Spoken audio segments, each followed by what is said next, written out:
সবাই আমরা জানি না, জানি, সবাই জানি, জানি কথা তারপরে ঘটনা কেন ঘটনা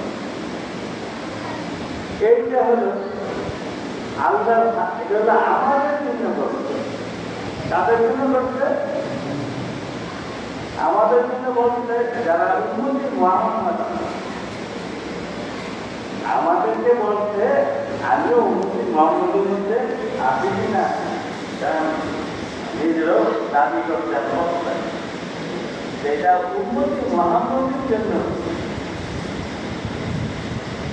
কথাটা বুঝতে পারছেন? এটা উন্নতি মহাম্মদের জন্য এই ঘটনাটা ঘটে। আল্লাহ ইসলাম ওনার দরিদ্র নাতিকে এই উন্নতি মহাম্মদের জন্য কুরবান করে দিয়েছেন।